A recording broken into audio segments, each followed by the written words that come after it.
Welcome to Wildspire. You get to be a fly on the wall for my intimate conversations with entrepreneurs who are changing the world. I'm your host, Stephanie Benedetto, coach, storyteller, and unmarketer at The Awakened Business, helping coaches and change-making entrepreneurs unleash their inspired message and share it with playful unmarketing. I'll ask curious questions and explore uncharted waters with my guest today. Anything can happen when we step into the unknown of infinite creativity, and that's where we're going to play.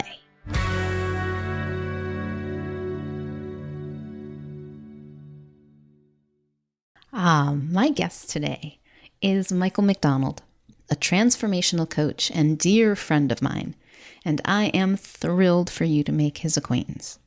He is funny, wise, just a little bit nerdy, and a source of powerful, insight-provoking questions. When I invited him to this conversation, Michael asked if I wanted to go more spiritual or practical. As the two of us dive into both of these worlds, well, this episode took a decidedly spiritual turn between bouts of irrepressible laughter. Let me tell you a little bit more about Michael McDonald. Michael is a transformational coach for entrepreneurs and executives. He engages life as a gentle warrior philosopher devoted to bringing more consciousness, ease, and awesomeness into the world. He is the creator of Relational Alchemy and Masterpiece Days and is well known for his daily wisdom quotes. And this is a quote from Michael. Something awesome is trying to happen, and your job is to allow it. I'm happy to introduce you to Michael McDonald. Hello there, Michael. How are you? I'm good. You gave me the thumbs up already. I'm taking that as a good sign. It's like, yes, it's recording. It's working. We're live. We're alive. It's good. It is. I'm really happy to have you here, Michael. And I want to just share how I met you and why I am choosing to have you in my life continuously. And actually, when I very first met you, I was a little bit intimidated. I think it's your deep voice and the aura of wisdom that you wear so gracefully. And I'm making a joke of it, but I actually was. I think I was also a little more intimidated in general at that time by life and the people in it than I am now. This was a couple of years ago. But what I came to appreciate very quickly about you is the special brand of wisdom and humor with an appreciation of the absurdity, the absurd beauty of being human, that simultaneously you can say something that provokes insight and has me hysterically laughing. That is my kind of being. And it's also why I chose to work with you as my coach. And I want people to know that, because there's a special relationship that, at least for me, that I have with someone that I choose as a coach or mentor. And I have that trust in that experience of what you see and the value of it and the wisdom of it and the lightness of it at the same time, which is something that's super important to me. So I just wanted to share that before we begin. Aw, I feel all like soft and squishy now. Just don't melt. Sweet. I need you for like at least the next 45 minutes. You know. And Stephanie she'll just keep on complimenting me for another hour. I'll be the puddle in the corner here. Yeah, thank you for allowing me to do that. You had no choice. This is my podcast. I get to do what I want. I could apparently. try to talk over you and stop you. Like, please, no, stop. God, no. So, Michael. Yes. What is... I'm going to laugh too much during this. What is the most alive for you right now as far as what you're seeing in any area of your life and business. I would love to know. It's almost like what's more like, yeah, like what's more current for me recently. I like drastically simplifying, like, letting a lot of things go and slowing down even more, which for people who know me, it's like, there's slower, what? More relaxed? Are you okay? So yeah, like, and it doesn't even feel like an intention, like, oh, this is something I'm doing or creating, as much as it's a following of like, ooh, there's even less to think about. There's less to figure out. There's less to do. I'm spending more time just reading and napping and luxuriating. And there's like the little parts of my brain that every once in a while it's just like, shouldn't you be going off and creating something huge and awesome right now? Or like boldly going forth to the next level of life. And the wisdom sort of comes back like, nah, I'm just gonna hang out here even more. And I have even more trust in that. Even more trust in like seasons. And it feels very much like I'm going into a deep sort of surrender process right now. Like I've already handed over some aspects of my life to like wisdom, to just following my knowing. And when I don't know anything, I just wait. I just don't do anything in that direction. I think I've successfully handed over much more of my business. I don't think all of my business, but more of my business over to that recently, where before it was a bit more directed, intentional doing. I've relaxed even more in that direction. And yeah, and part of it's just like it's after a wave of lots of study, lots of learning. I think I'm like probably just digesting now subconsciously, because there's so much that I've studied over the last couple of years. And I was in an energy healing school, which recently completed like a week or two ago. And so I think I might just be still digesting all of these, digesting and letting go of all these mental models of the way that the world works, the way that I work. And yeah, so things are getting simpler now for me. So I've become even more chill. Wow. What is it that it seems like, what is it that you're surrendering? If this is a season of surrender? Yeah, I've been very much for the last couple of years asking a bunch of questions. Like a lot of this was especially in between the energy healing school and three principles, the way that things are described, they conflict with each other often. Like different schools of thought are pointing towards the other school of thought saying, don't do that. And the other one points back, says, don't do that. And I'm doing both. Just holding paradox here. And you are breaking all the rules, young man. Yeah. I've been pretty good at just being with things that on the surface completely disagree with each other, but I'm holding both of them anyways, just to see what happens. And when I'm doing the work, I just see what comes out of my mouth and what goes. But I think a lot of that has settled down over the last couple of weeks. I think some of it is some logical conclusions, like, oh, okay, this is what's going on. And even more than that, it's like just finally knowing that I can put it all down and I'm good. Wow. Like nothing more to figure out here. I figured out the whole spirit thing.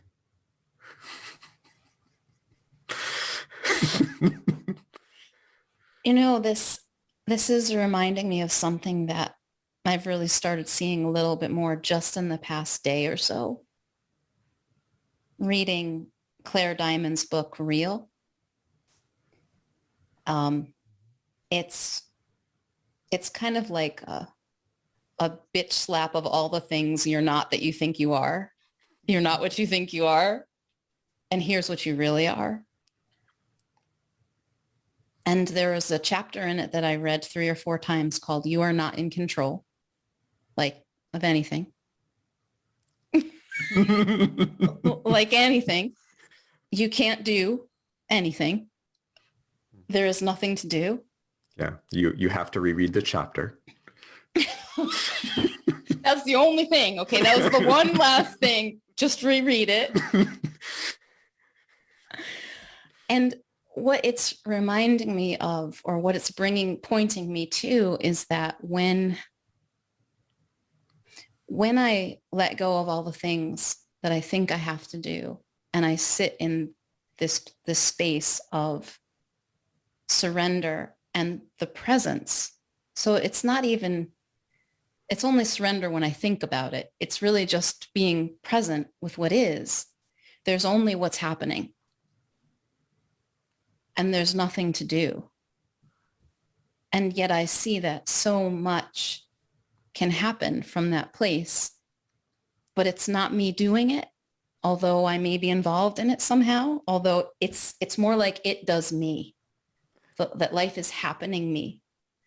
Is it something like that or different that you're experiencing?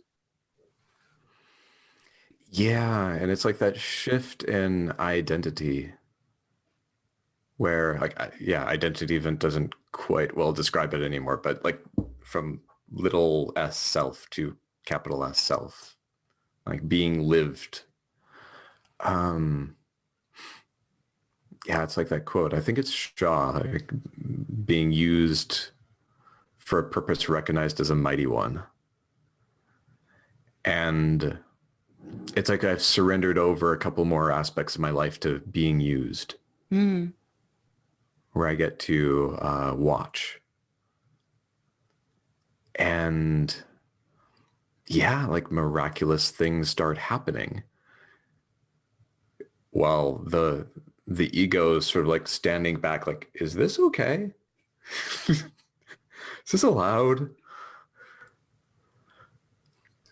What is, if you have a sense of it, what is the mighty purpose that you are surrendering to being used for?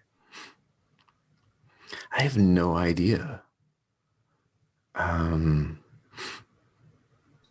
It feels mighty, just like observing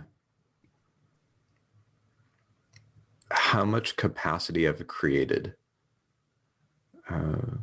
both at practical levels in my life, skills, depth of understanding, a real like appreciation for how much I could do, but also kind of letting go of the controls for what exactly I'm going to do with all that. And I wouldn't be surprised if at some point suddenly I leap in and start doing a massive amount of creation. Because it does feel like I've been primed for that.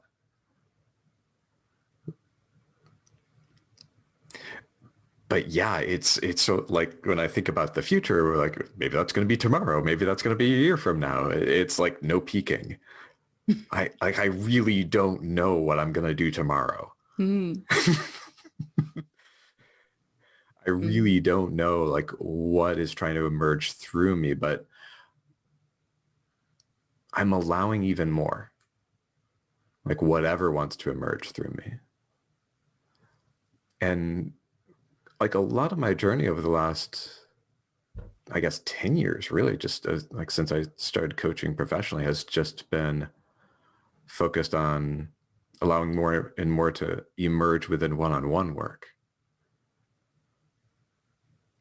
I imagine there's a lot more coming. Mm. Yeah. It sounds to me like what I think most people would call a mighty purpose is not how I see a mighty purpose. I see a mighty purpose as whatever is happening in the moment. And I really mean that. There's such a miraculous unfolding of now. Mm. I have a friend who she seems to be surrounded by a lot of women friends who are ambitious and driven and wanting to change the world and do all kinds of things. And perhaps at one point I was one of those people. I don't know. Maybe. Am I still? I don't know. Maybe, but she would often compare herself to them and say like, oh, I don't want to do those things. I don't want to go out and like, I just want to stay home in my garden. I just want to sing and play my guitar. And she leads Dances of Universal Peace, and she just wants to chant and sing and meditate and be in the garden, and she lives on the water. And I say to her, well, that sounds like a perfect life. I really believe that living what wants to be lived through us, however big or little it is in someone else's opinion,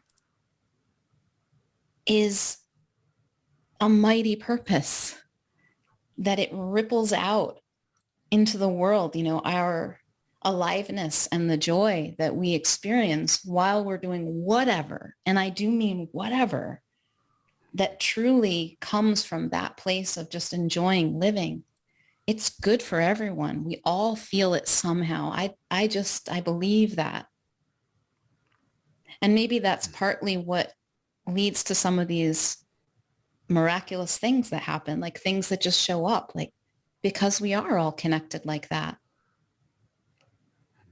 You had mentioned miraculous things. Are you seeing some of these yourself right now as you are in this place of quiet? Yeah, like I've noticed when I like handed over more of the business, it's basically it's basically filled in the last 2 weeks then. So what does it mean to hand over your business? Like, did you actually just go, okay, here, God, universe, source, spirit, whatever? I just put it on like the God shelf. Do you have one of those too? Here, you handle this. It's higher up. I need to keep it away from the cats though, because they'll mess it up.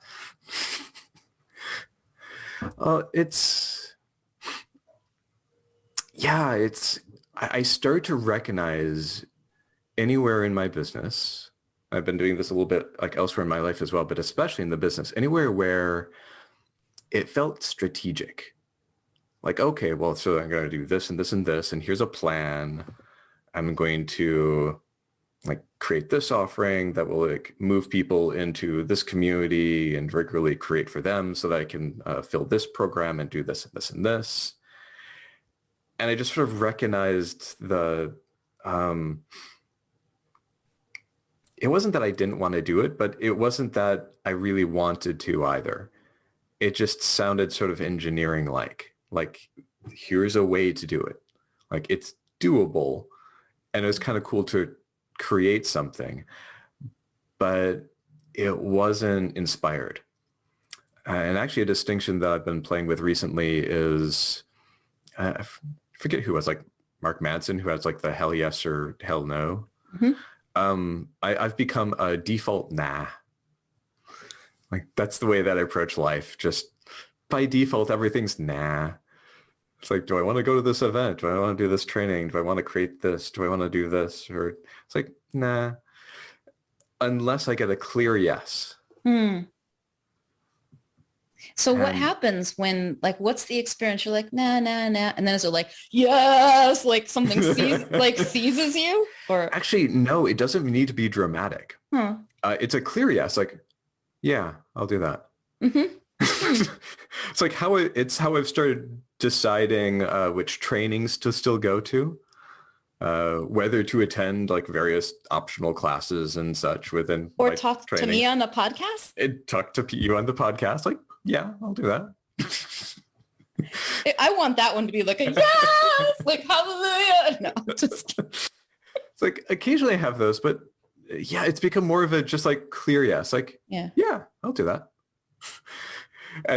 But the default now just creates space.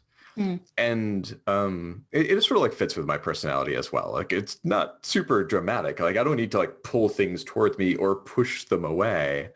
I just sort of like drift by like, yeah, I'll take this. And it's like, oh yeah, this is good.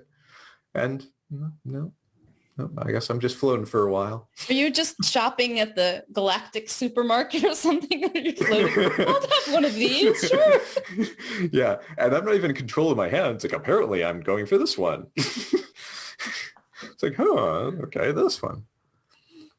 Yeah. And like something they just connected as well.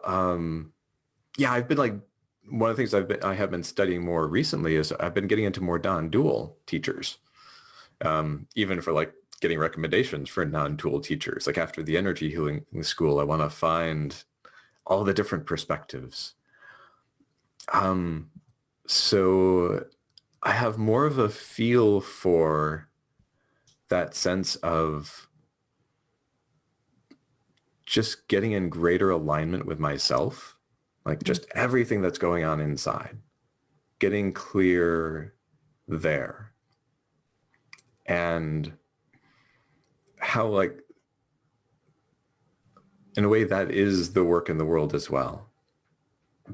If I want to solve world peace, first find anything within myself that is not world peace. And I get that can also be a trap. Like that can be interpreted as thou shalt do nothing. Like I think that's one of the filters and checks that I have going. It's like, this doesn't mean just do nothing, right? It's inside out, but it's not passivity. But whatever I do has to originate from there. So like coherence with inspiration, coherence with wisdom, whatever I do really coming from a source and not just from a concept. So it's almost like the waters have gotten even deeper. Yeah, so like I think that like also explains like the slowing down even more. Yeah. As you're talking about it, I have a sense of slowing down to feel that, to feel into that, to like the subtleties of it, right? Because the pace at which I know for me, the pace at which my mind goes often doesn't allow for the more subtle experiences until I slow down. And those are, the mind racing is fun too.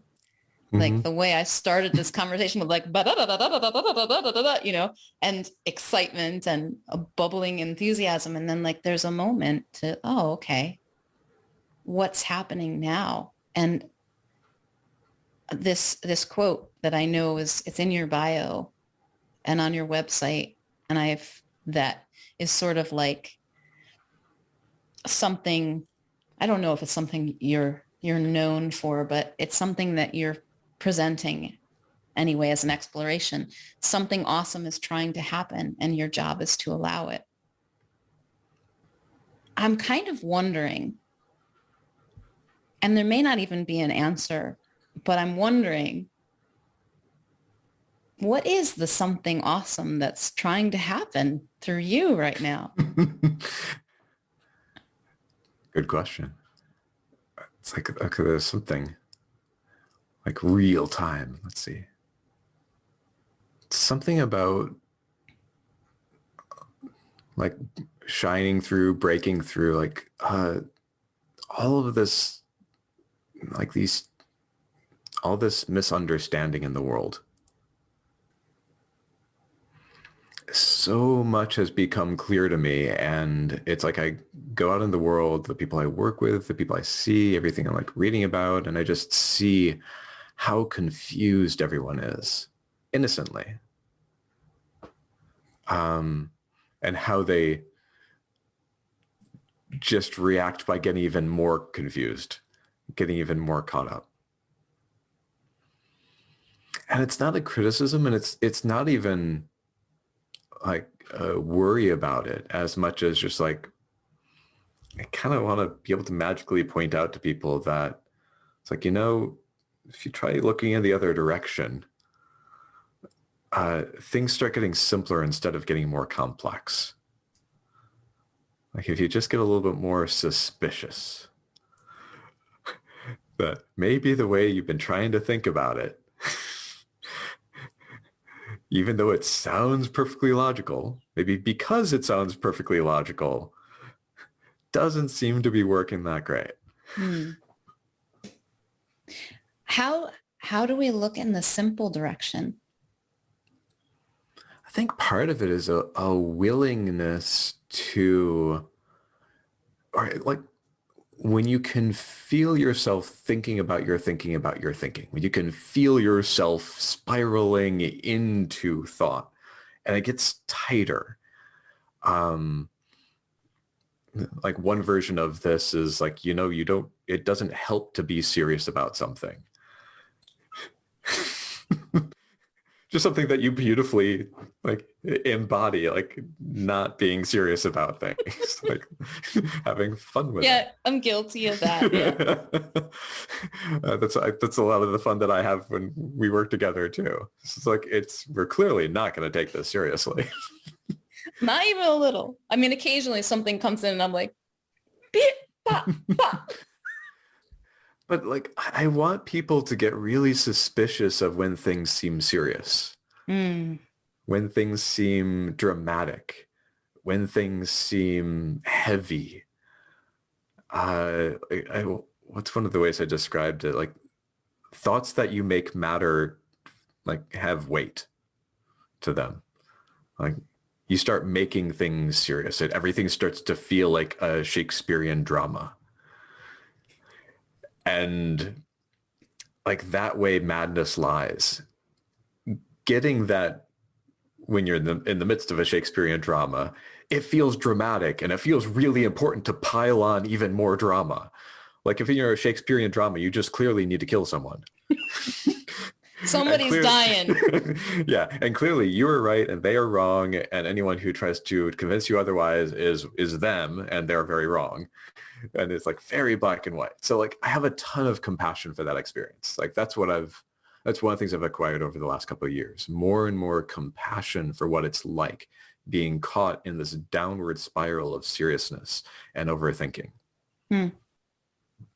So finding ways to have them look elsewhere or realize that there's parts of them that are actually elsewhere, or parts of their life that are working beautifully, they're probably not taking that seriously. Like if you've ever noticed the second most important project in your life is usually the one that you make tons of progress on because you're procrastinating against the first very most important project. And some people like might just use that as a strategy. It's like, okay, well, I'm going to make the most important thing the second priority project then, and say that like make the most important thing something that I don't actually care about. It's like, no, your brain's too smart for that. Like you'll just mess it up. It's like trying to add strategies. Like there's the layers and layers of coping strategies, the emotional ones, the intellectual ones, and the smarter they are, the more elaborate they get, which is really kind of awesome and commendable if it weren't for creating so much confusion and suffering at the same time. So I've been hanging out more in like, what's it like without coping strategies? What's it like if all of that was let go? And that includes the facing all this stuff, the uncomfortable feelings and memories and the coping strategies that you really don't like, facing those and also like seeing beyond those. And then that's the chill space that I've been hanging out in, I think. Or it just might be another coping strategy that I'm stuck in. It probably is. It does not have a strategic feel about it, though. No. It could become one if we tried. I'm sure we could turn it into a coping strategy. I'm going to do chill. And you too can be this chill. Just sign up for my group program. Oh my God. This morning, I was listening to some new music, like this summer's hits. Someone's predicting they have a crystal ball and these are going to be the summer's hits. So I don't even know what song it was. But I like listening to new music and discovering things. And there was a song it was a sad love song. I have a fondness for melancholia, as I used to call it, like crying my eyes out with songs. It feels so good. And it was a sad song, but it was a love song, actually. And it was about every time you're in the room, I'm whole. And when you leave, I'm not, right? Immediately suspicious. Yeah, you're suspicious. But it was so cool to listen to it because I heard something. And what I heard, it actually moved me to tears, not the kind of melancholy tears, like they were beautiful tears, because what I heard in it was like the misunderstanding, first of all, the misunderstanding that this other person is making them whole. But what they were seeing, I was like, yeah, you are whole. It's just not that person. You always have been. And it was like I heard it sung by a person to the universe, or by me to the universe going, oh, thank God I finally found you, that we're always here with me. And I was like, oh my God, this is so beautiful. And it was bizarre to be having those dual experiences at the same time, of the misunderstanding about this person, this job, this house I live in, my children, make me whole, complete me. But having discovered this gratitude for what I've always had and didn't know I had, the home inside of me, where I've always been, like really been complete, not just in some self-help mantra way, but, really? And I'm so glad that I discovered you. It's not a discovery. It was such a beautiful moment and so surprising that it came in that form. It's beautiful. And yeah, I'm feeling really touched.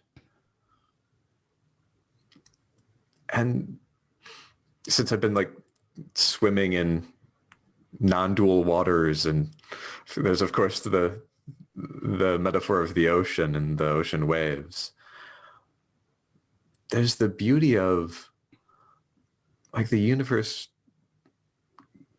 can't really connect with itself except through us. Like we can only like find our deeper selves through relationship. And so it can feel like it's sort of like we weren't not whole. We weren't partial before.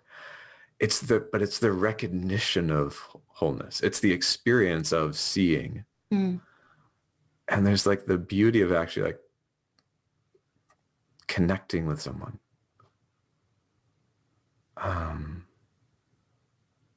Yeah, it's that whole namaste experience. And I'm not sure if it's cultural appropriation now or like the bastardization of what is really just meant to say hello. But there's I really do love that perhaps Bay Area version of namaste, where the divine within me sees the divine within you. And we recognize that we are one. Yeah, so I have actually like a deep appreciation for the experience of separation. The whole adventure of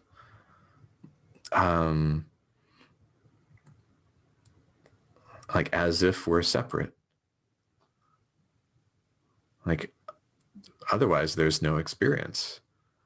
Like there's no consciousness. Like there has to be form. There has like, and that's the like how there's a dance. It's like I'd say that the universe would be no fun without it, but like even that's a judgment. Like you can't have a judgment without separation. It's like we get to judge things. We get to say this is good and this is bad.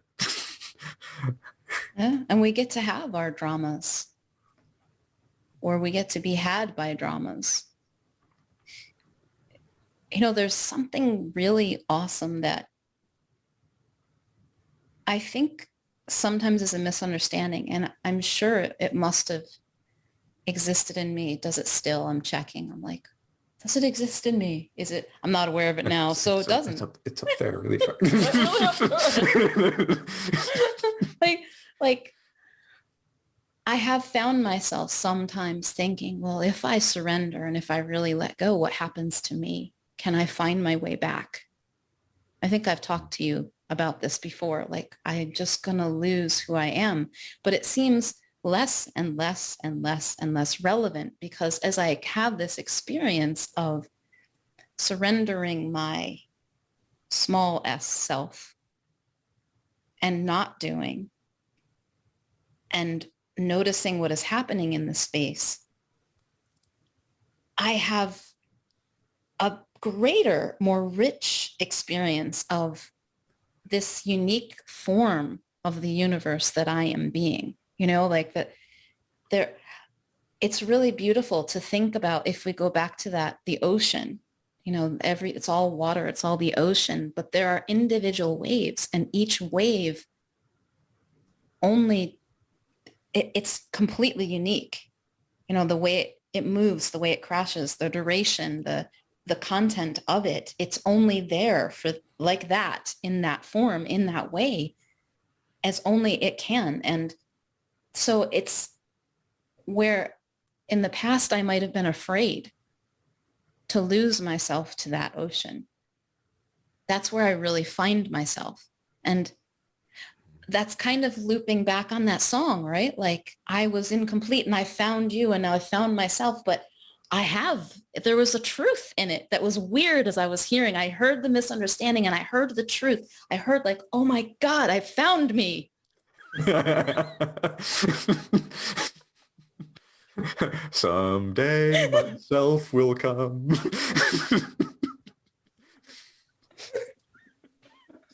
Oh my goodness. Yeah, like something that hit me is like authenticity, like the topic of authenticity. It's something I worked on a lot, thought a lot about when back when I was doing more relational work, because that was a big thing. And authenticity was all about, it became all about like saying what's on your mind, which in retrospect, that sounds kind of horrible. Sometimes with what's on my mind, absolutely. Yeah, it's just like, there's limited value to that. Like there's a little bit something about like acknowledging and externalizing, but it's more of that's more of an intervention rather than authenticity. But what I eventually learned about authenticity is the less I thought about myself, the more people seem to really resonate with me being a fairly unique person. And people were like drawn to me, and there's like sort of a sense of Michael McDonald. So my friends would say, have you had the Michael McDonald experience? Do they really say that? Yeah. What is it? Have I had it? Should I know? I think it was like... Did you give it to me without my permission? I think there's permission. It might not have been labeled the Michael McDonald experience. One of my favorite introductions, like, have you hugged Michael yet? But yeah, it's like thinking about myself less, it became the avenue to authenticity. And there's so many people out there, because it's one of the themes of a lot of people that I work with, where they're wanting to be more expressed. And I imagine it resonates with a lot of people that you work with as well, where it's like, especially within business, like I don't want to do it like I see it being done. Like, I hate that. I hate that. I hate that. This feels wrong. Everything that I see out there is wrong. I want something that is mine. Like, I want to do it my way. That sounds hard. Yeah.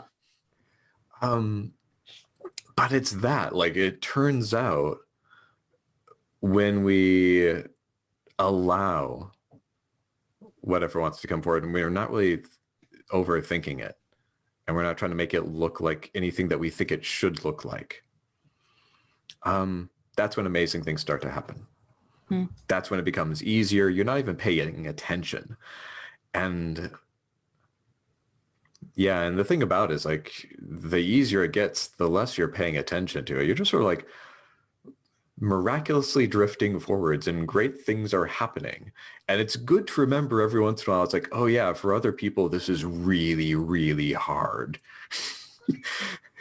Like, they're just struggling, and some of them are probably like seeing you, seeing me. It's just like, damn them. Can you, because I'm putting on my hat of that for a moment. Can you give me an example of it, or what that might be like, or even from your own life, or something that you've seen of what it is to be living from that kind of authenticity? To what happens when you're really not on your mind?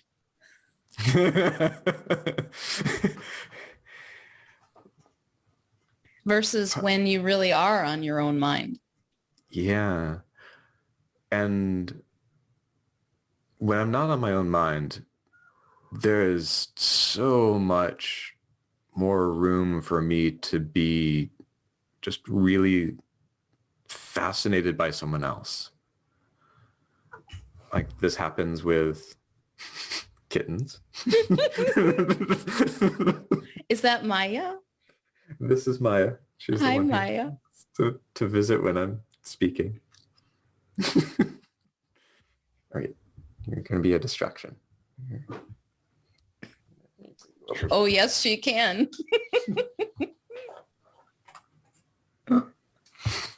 Anyways, before I was so rudely interrupted, like I bet that you can relate it. When I'm not thinking about myself, coaching is so much easier. I think coaching is one of the things that's actually really helped me with this, because it doesn't help if I'm thinking about myself. Like, my ideas, my life, my mental models, just especially caring if any, like, what they think about me, or about anything going on in my life, that all just drops away. It doesn't serve. So in a way, coaching has been a practice to not really think about myself that much. And in my life, because I used to be really socially anxious and really care about what other people thought about me and trying to figure it out and trying to fit in. And now I just sort of blissfully wander around. Some people are drawn to me. Some people don't notice me. Like, I don't know. I don't care. I'm just doing my thing. And I become fascinated by the world. I become fascinated by other people.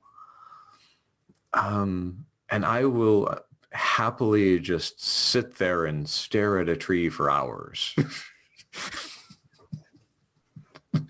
You are exciting, Michael. Have you, when was the last time you had that feeling of social anxiety, if you remember? Probably would have been sometime before COVID. Like, I don't think I've gotten it when being in Zoom rooms. If you can remember it, did it, even at that time, was it really a thing, or was it more like a moth floating through, flying by? That's how I think of it, like a ping. Yeah, like, I think I'll notice like little morsels of it that sort of like go through, I'm that's like a little bit of that feeling. And then I'm quickly distracted by something else. Yeah.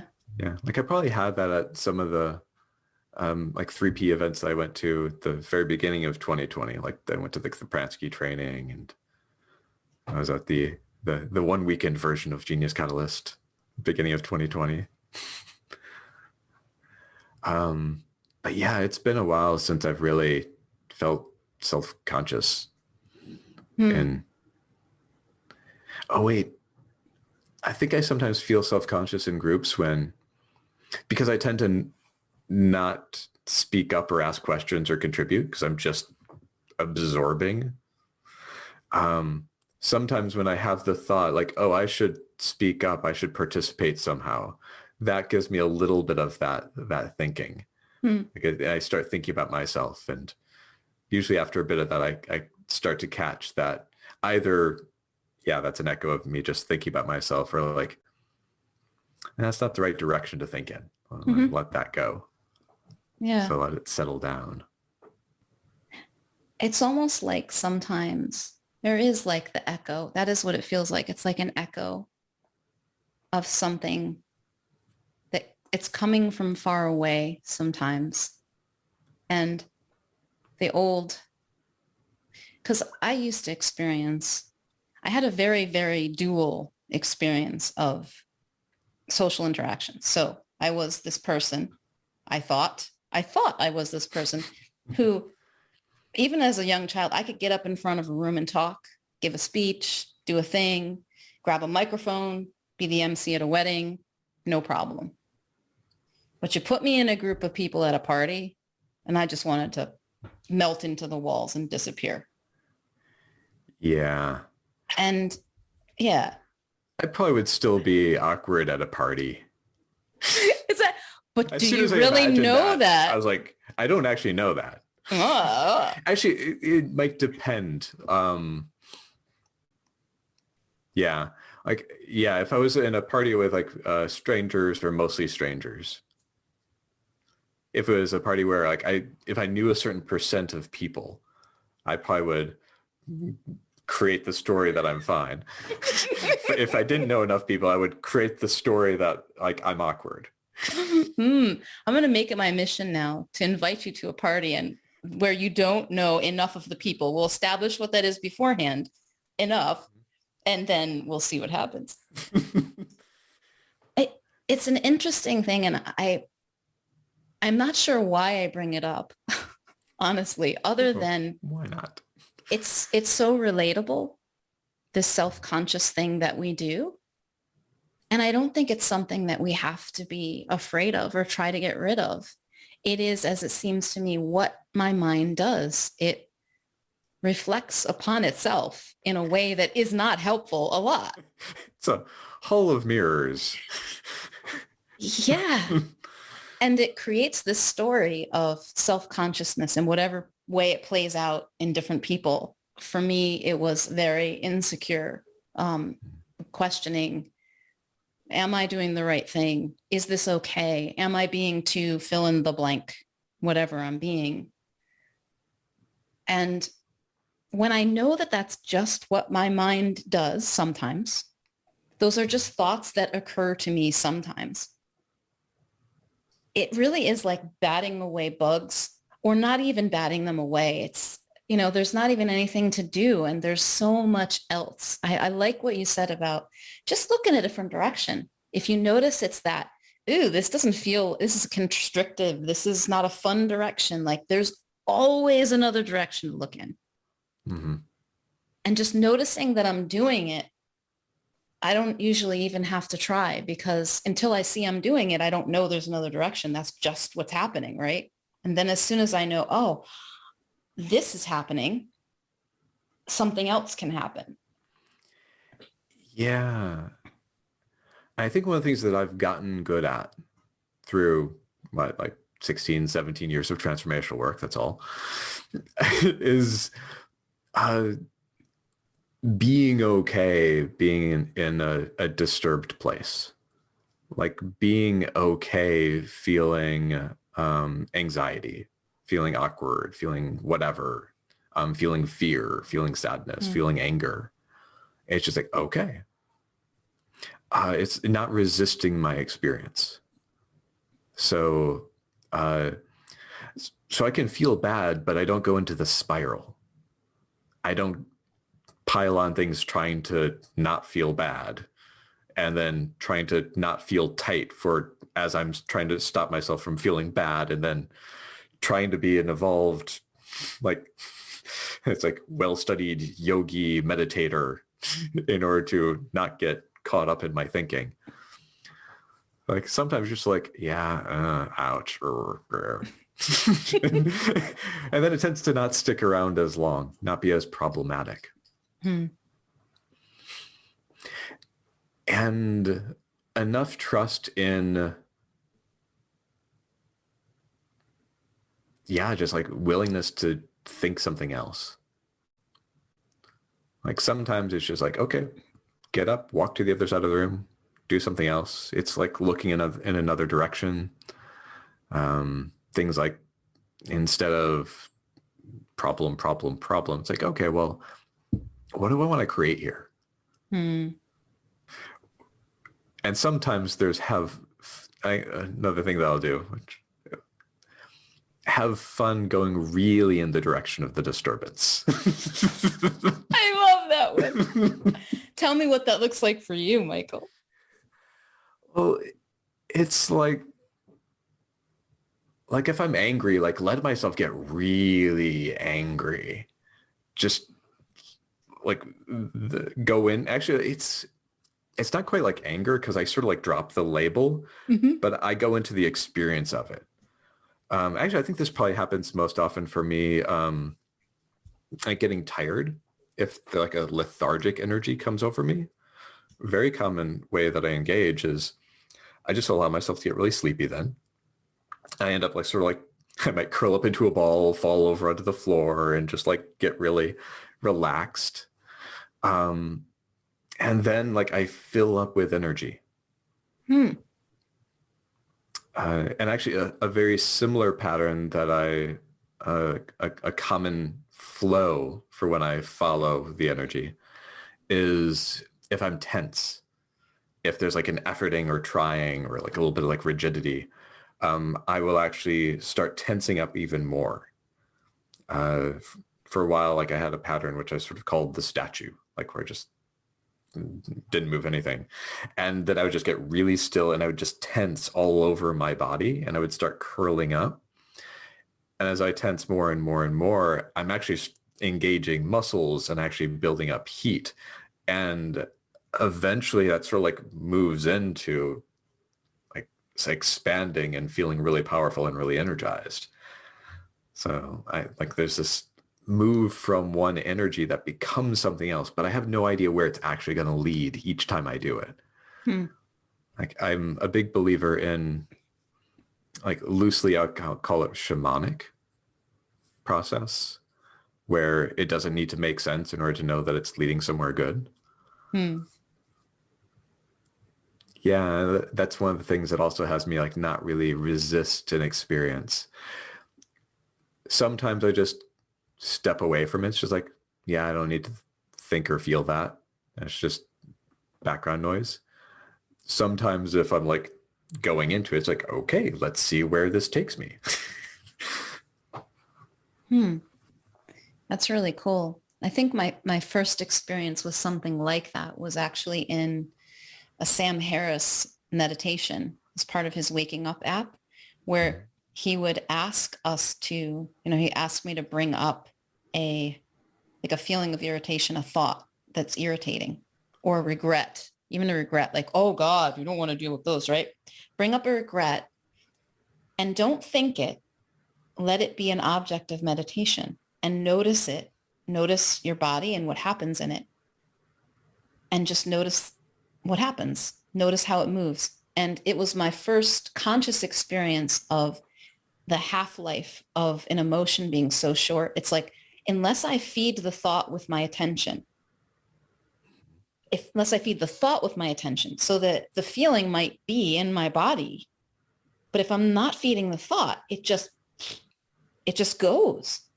And it was hard to maintain it. Like I actually, if I had to bring it back to, and I went, oh my God, I didn't know. And like, if it's persisting, I must be feeding it something. It's like there, what do you see in that? What it reminded me of, like, one of the hints early on that perhaps like coaching was a good avenue for me, because I was doing professional acting training, but it was really difficult to try to keep myself in a mood or try to get myself in a mood. Because like as an actor, we try to trigger ourselves. Like, what music can I listen to? What thing, like memories can I think about? What can I do physically in order to get myself to feel like happy, sad, angry, like, and all these different like keys on the keyboard of emotions, and to do it in such a way that actually maintains a mood. But I would like try something and it would immediately go away. It just like wasn't that sticky.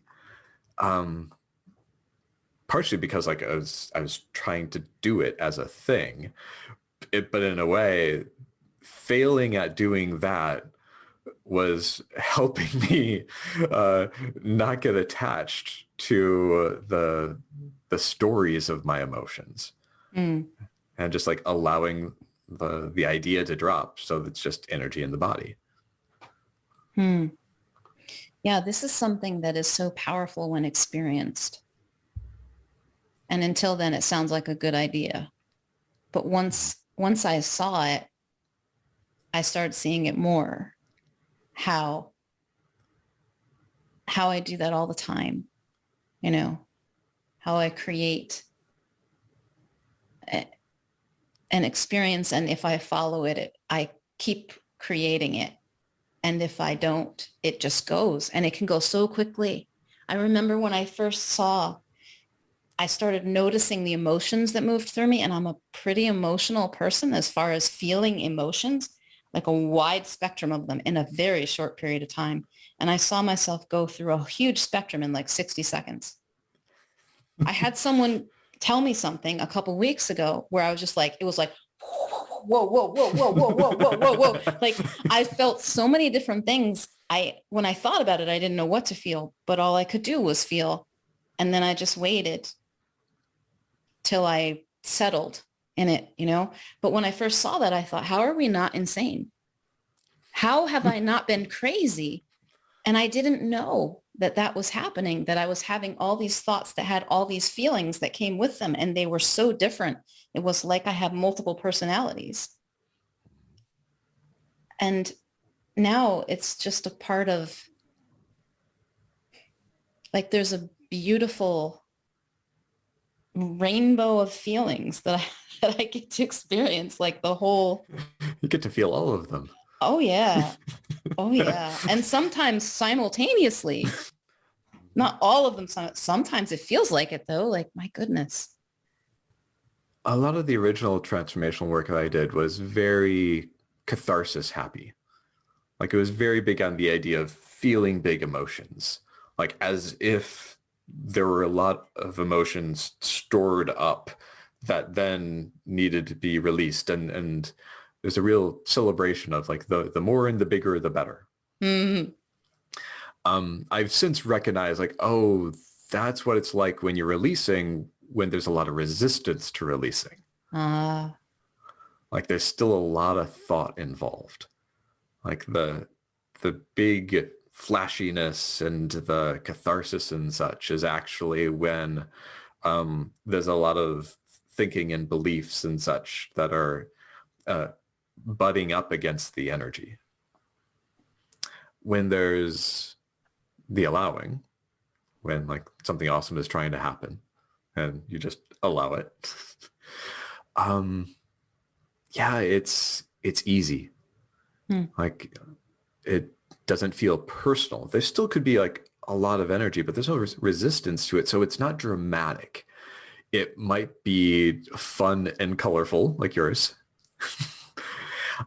My favorite reaction now for like really powerful healing work is the just relaxation of like, oh, yeah, I guess actually, I'm good.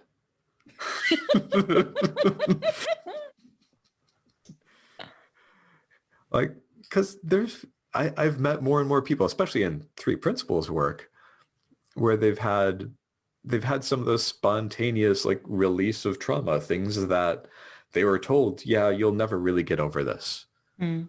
Like you'll just be managing this slightly better over time. And then through this realization, it's just like, oh yeah, okay. And then it's just like, if it comes back, it's a pale shadow experience of what it was before. Mm. One way I think of this, like the period that I'm going into right now, the sort of slowing down, some of it's integration. I also think of it as like, I might be developing a lot of traction. It's almost like getting like really close to the ground. Mm-hmm. Like allowing, which is also the opposite of distraction. I'm also letting go of distractions. Nice. I see what you did there. Language. But getting like so much traction, like that's what one of the things that has me suspect, like maybe I'm about to do something huge, but then again, I might just be tricking myself. Mm-hmm.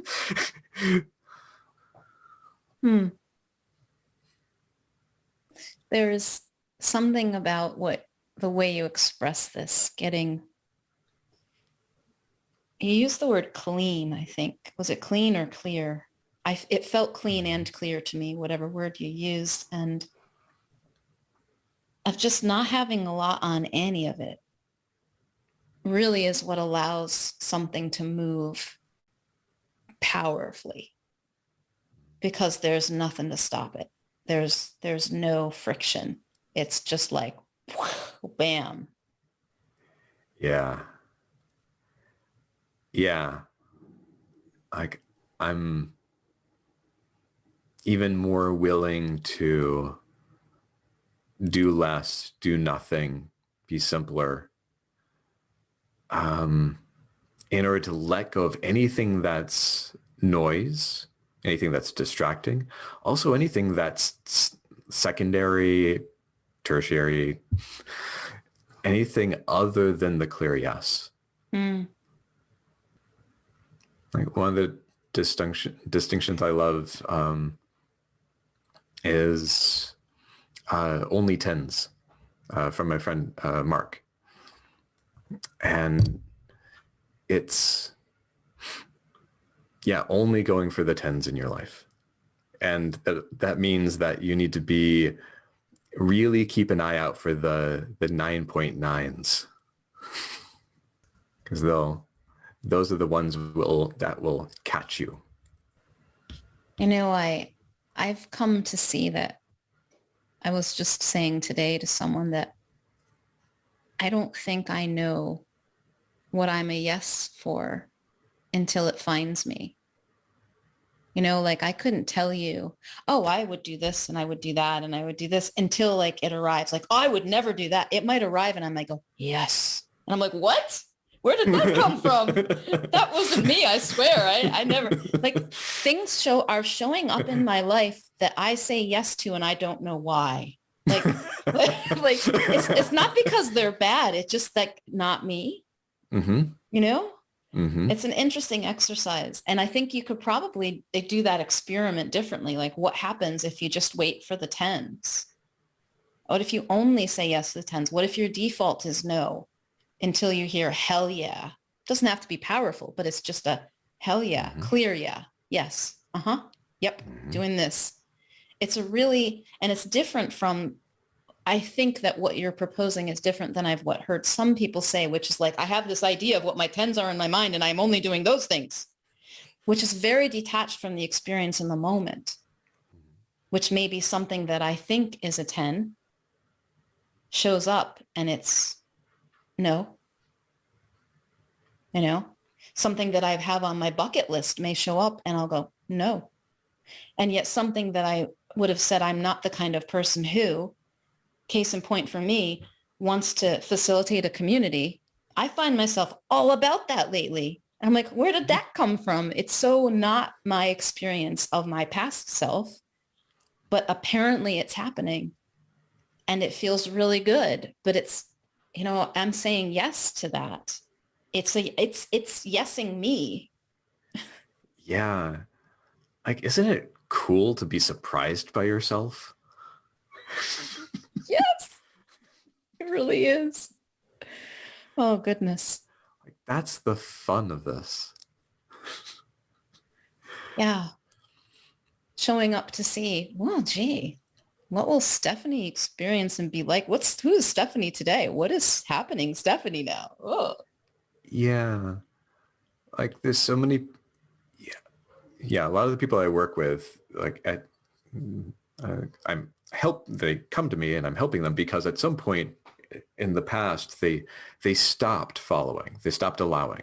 And they thought like, okay, now it's time to become an adult and to plan and figure out like for the rest of their lives, putting everything together, which becomes an existential crisis. Mm-hmm. And they're not really allowing anything fresh and new to come through them. They're not allowing themselves to be surprised by themselves because it's like they assume they have all the pieces now and now they just have to put them together. And they have to put it together right because there's one right way for them to, and now it's like the life plan, which needs to be perfect, needs to be right, and then they need to execute it perfectly. Oh my goodness. Until they die. And not surprisingly, these people are too happy. The more they're going into that, like it's into that downward spiral. So this freshness, but I also want to note like this freshness, allowing what comes through, like it's not the same thing as chaos. It's not like now I'm just gonna toss everything into the wind and like the spur of the moment I'm gonna just destroy everything and start over,